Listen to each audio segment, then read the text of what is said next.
A palavra está facultada ao nobre vereador Francisco Edson Silva Almeida. Senhor presidente, senhores vereadores, público aqui presente, né? Parabenizar também aqui os alunos da escola Luísa de Teodório.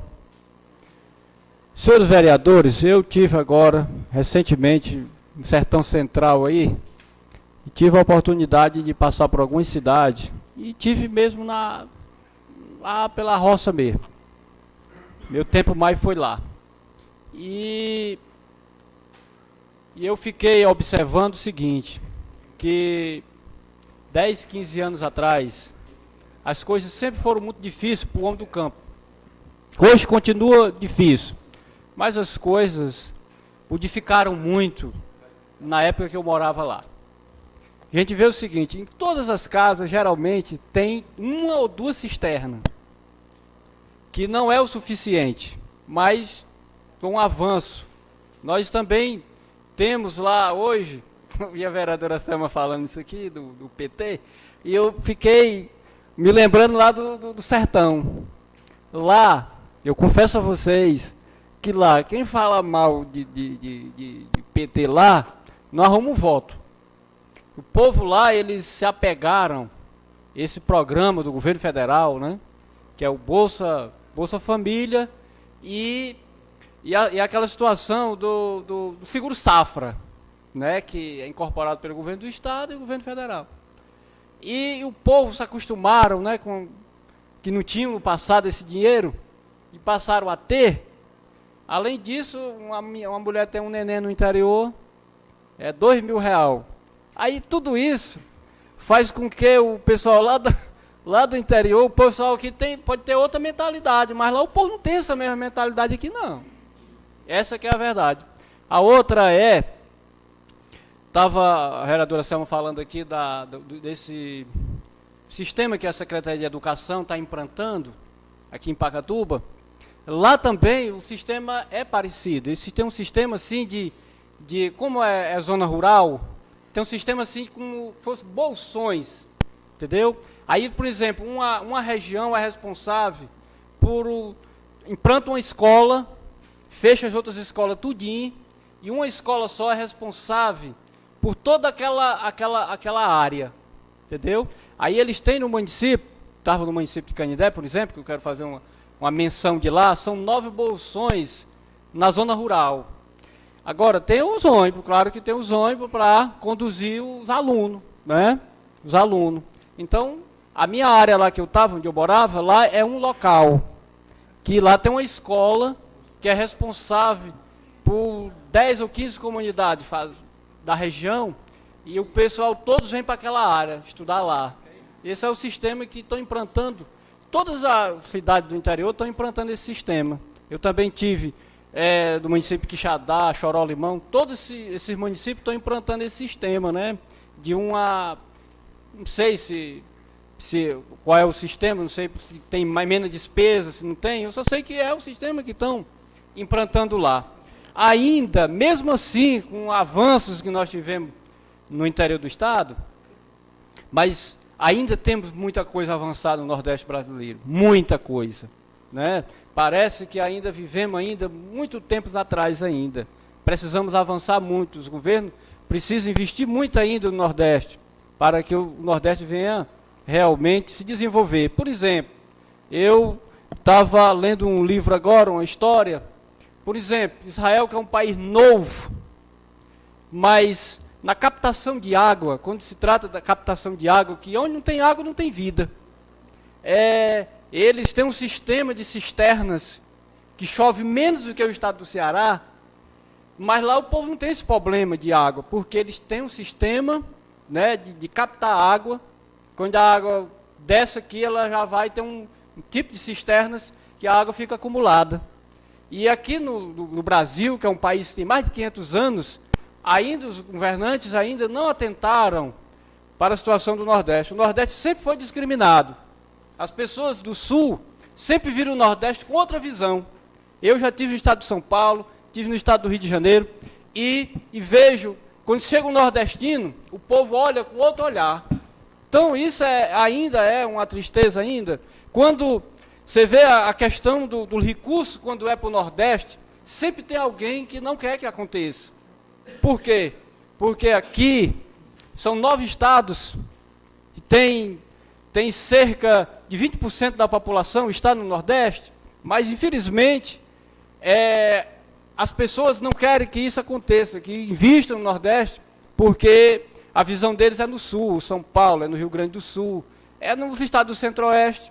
Enquanto isso, o povo do Nordeste sofre muito com isso. Por quê? Porque eles não têm essa visão. Não têm essa visão. Então, eu estava fazendo esse tipo de observação, analisando ainda, fazendo esse tipo de observação, porque eu tive no Sul e no Sudeste já, e como a gente é tratado lá. Essa que é a verdade. Vereador Edilson, quando Vossa Excelência puder, me dê uma parte. Tá bom. Quando o vereador Irã falava, da reforma dos colégios, vereador, nós somos vereador aqui de Pacatuba, e nós temos o nosso dever de fiscalizar, de ir lá olhar se está sendo corretamente. Eu, por exemplo, lá no Velho Timbó, lá no Alvorada, está sendo feita a reforma de um colégio lá. Lá só tem um e está sendo feita a reforma desse colégio.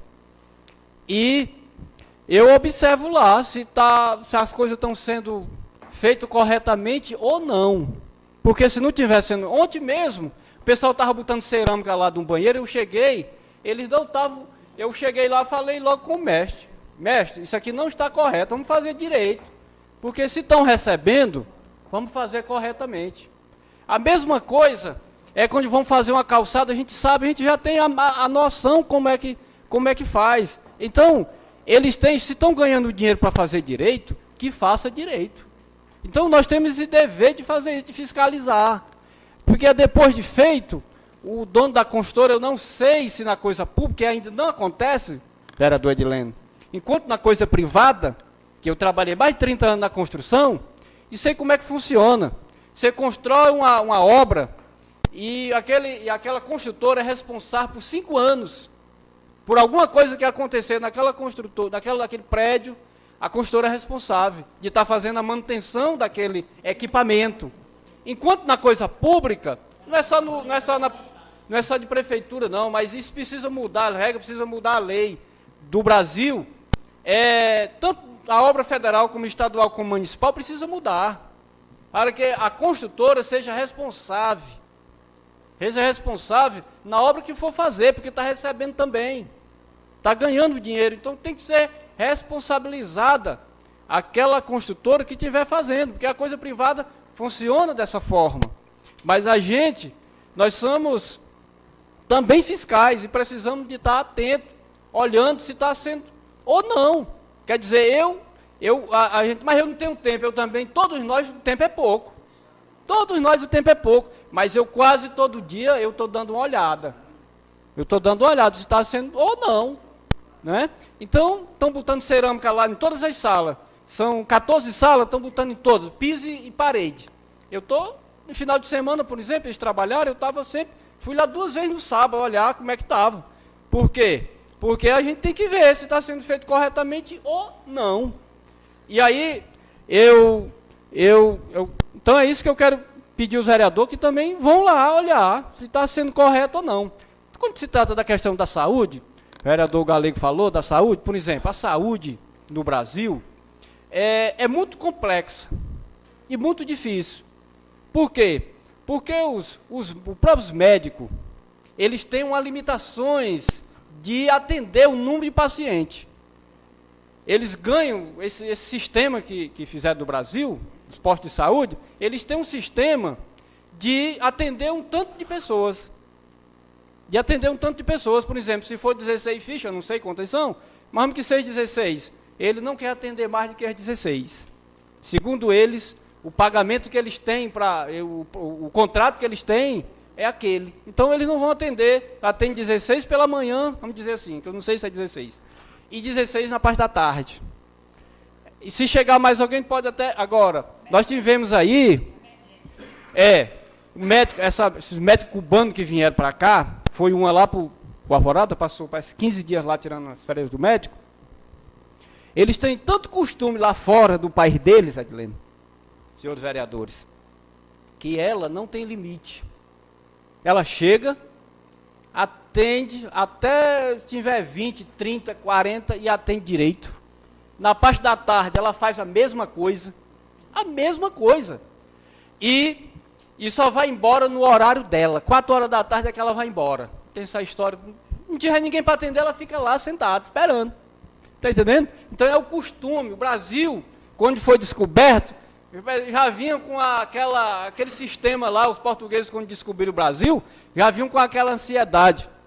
E hoje, para mudar, é muito difícil. Porque a pessoa já nasce com aquela coisa, o médico quando se forma e faz umas... Por exemplo, agora nós perdemos 5 médicos.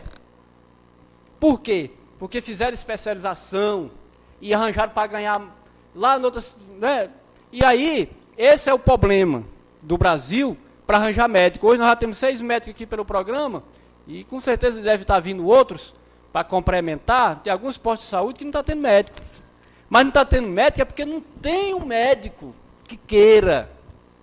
Você vê a situação. Aí é muito difícil de se tratar essa situação, quando se trata de medicina, porque o próprio médico não contribui, ele não, a maioria, eles não trabalham pela questão humana. Eles vê só a questão financeira. Ele não vê a questão humana. Então, é difícil, isso é um problema no Brasil inteiro que passa por esse tipo de problema. Em relação, com certeza o vereador vai falar aí, em relação aos agentes anemias, eles já se sentaram com o prefeito. Já se sentaram, já conversaram. O que não houve ainda foi um acordo. Mas já se sentaram, já conversaram, né, uma comissão, a direção do sindicato, já conversaram, já tiveram a primeira conversa, e tiveram poucos avanços, mas, pelo que eu sei, foi dado um aumento bem razoável, mas eles não aceitaram a proposta e continuam de greve. A gente sabe, de fato, do problema, que é difícil num momento desse, principalmente nessa época, que é um momento difícil, aonde nós temos aí essa situação hoje da dengue, nesse período agora, que é pior do que os outros períodos, e isso precisa ser resolvido da melhor forma possível. Isso é o que a gente deseja, que seja resolvido da melhor forma possível. Esse é o que a gente deseja, que essa situação seja resolvida o mais rápido possível. Eu quero dar aqui uma parte para a vereadora Selma. Obrigado, nobre vereador irmão Edilson, aí pela parte, mas o irmão Edilson, eu acho que ele não entendeu bem a minha colocação, mas eu vou só... Quando eu falo na questão dos programas, né, que os programas sociais, que foi ampliado, eu não sou contra os programas, tá certo? E não sou contra o partido, tá certo? Eu sou contra a forma como foi feito os acordos, os negócios, entendeu? Que chegou ao mensalão, entendeu? Os programas que foi implantado para beneficiar a comunidade na agricultura. E existe uma coisa muito séria no Banco do Nordeste. No Banco do Nordeste, está praticamente quebrado o Banco do Nordeste. Porque teve um político do PT que pegou todos os recursos do Banco do Nordeste, porque ele colocou uma pessoa lá, dele, e fez as cidades fazerem empréstimos de coisas que não existiam, a fundo perdido. E hoje o banco está numa situação complicada, porque o dinheiro não retornou, entendeu? E essa pessoa é do PT. O que eu quis colocar aqui não é os benefícios sociais, não. Os benefícios sociais, o dinheiro é da nação, o dinheiro é público e tem que se voltar para o povo através de ações sociais. Agora, não pode roubar, levar para casa, fazer manobras, entendeu? Com dinheiro público. É isso que foi julgado o mensalão, porque aquele dinheiro não foi para o povo, não. Aquele dinheiro foi para as pessoas que fizeram aquela e foi denunciado por uma pessoa que foi beneficiado, né? Então foi a grande panela que pregava moralidade, que pegava honestidade, que hoje está na imprensa, foi condenado, foram julgados e foram presos e algemados. É isso que a gente tem que deixar bem claro para que não outros partidos, eles não venham cometer o mesmo erro que cometeram os atuais. Você está entendendo? A gente não está condenando e também as pessoas estão sendo beneficiadas, ótimo, é para ser beneficiada mesmo. Era só essa colocação. Vereador irmão Edilson, Vossa Excelência dispõe de apenas 30 segundos para encerrar a sua fala. Muito obrigada, irmã Edilson, pela parte. Tá bom, vereadora. Muito obrigado, presidente. Eu acho que eu concluí o meu discurso.